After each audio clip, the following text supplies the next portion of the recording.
Hello, Haiku here for a Lord of the Rings historic pauper set review. Um, I'll be doing white in this video.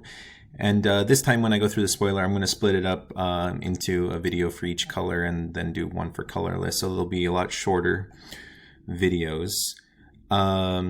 Overall, the whole set, my thoughts are that it's not that strong. There's a couple really standout cards, but it's not too crazy of a set that it's going to make big waves in Historic Pauper. So let's get started. This card is not good enough, unfortunately. This card, it's close, but I don't think it's enough better than Bone Splitter that it's going to see play in a human equipment focus deck. So I don't think this is playable. Eagles of the North, plain cycling, very solid card. Unfortunately, this is just not a playable card in the current white decks of the format. The all will be one plain cycling card is much better than this one. And that one has seen just only a little bit of play. East Farthing Farmer. Okay, so yeah, food tokens may bring back the cat. I forgot what the cat's called. I just know it as Cat Oven. But I don't think this is going to be a card that we can play. You would really have to be playing a lot of food tokens to get value from that.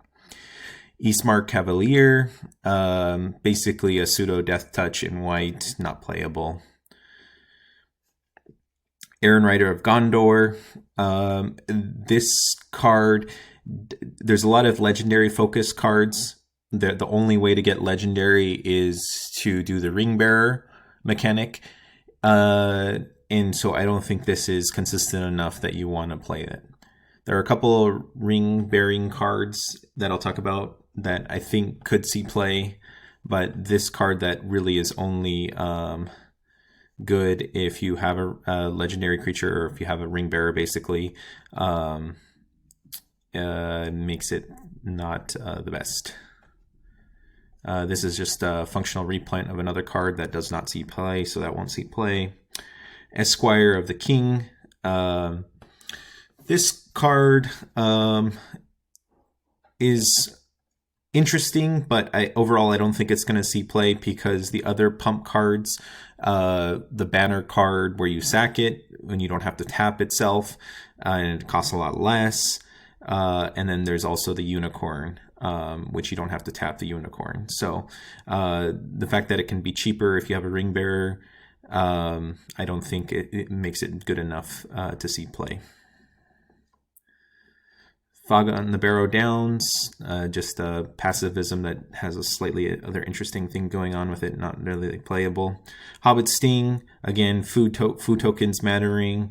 I don't think this card, there's enough removal spells in white that a 2-mana removal spell is not really kind of where you want to be. There's a couple of food tokens that aren't necessarily food artifacts or things that are food that aren't necessarily the tokens. So that's the Gingerbread Man and Golden Egg, and then there's a new one that I'll talk about in the colorless section. So you could play a bounce type deck with Course Skyfisher and all of those 2-mana artifacts that draw you a card, and then play this as a removal spell. I still don't see it being that playable. It's just too situational.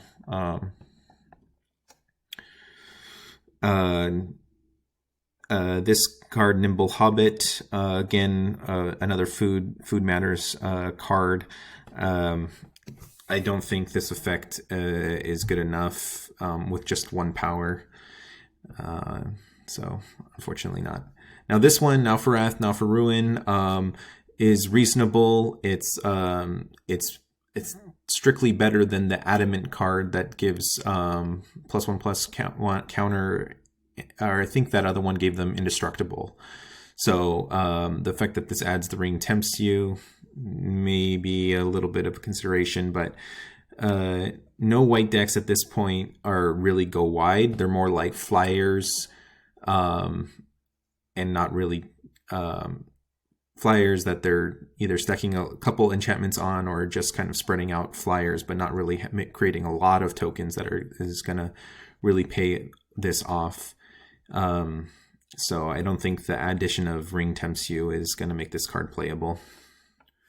Protector of Gondor, just a value creature. We don't play any of these and there's plenty of functional reprints of the same effect. The creature types might be slightly different, but that doesn't change the power level of that card. Second Breakfast. This one is pretty reasonable. Like I said, the white deck doesn't really go that wide. The mono white flyers. So, giving 2 creatures compared to giving all your creatures +2/+1 doesn't really make that big of a difference. And then you potentially use the food token for something else. I still don't think that this is kind of where you want to be. Slip on the Ring, blink spell that tempts the ring.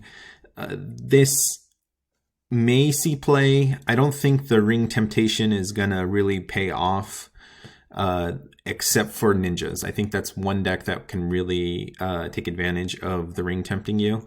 And ninjas, there is a blue-white ninjas deck, but it's not as good as the other decks, I don't think. But that would be the only situation. But then ninjas doesn't really want to blink its own creatures, so just I don't think it comes together. But this one may be in the future, or if there's an archetype that I'm not thinking of. I mean, there is blink archetype, but then you get the namesake momentary blink and cloud shift for 1 less mana, and I think those are more important than getting the ring temptation, because there's a lot of times where you play the evoke creature and you only have 1 additional mana to cloud shift it, and if you had 2, you'd just rather momentary blink in your yard. Soldier of the Grey Host, interesting trick for limited but not constructed playable. Stalwarts of Asciliath, again, interesting ring temptation, but at 5 mana for a creature, I don't think it's worth it. This one is a little interesting because the ring temptation, I forgot how far down, 2 down or 3 down, you do a loot when you attack with the creature, so you can trigger this almost by itself, although you have to do the ring temptation a couple times extra. So overall, I don't think that's really where you want to be. Took Reaper, another ring temptation card. This one's nice and cheap. But I think now we're in the situation where just a 2/1 with 1 toughness is a big liability in pauper. And even though you get value from it dying, you don't want to just throw out creatures that just get cleaned up very easily by the opponent. So I don't think you want this card. Westfold Rider, this one is interesting. It has a pretty good stat line, although it does have the 1 toughness that I've talked about how weak it is in historic pauper. But being able to have main deck answer to artifacts and enchantments is pretty powerful. So I could see this one seeing play, especially if the creature type human and knight are relevant. There's a couple things that care about knights, and there's a couple things that care about humans and non-humans.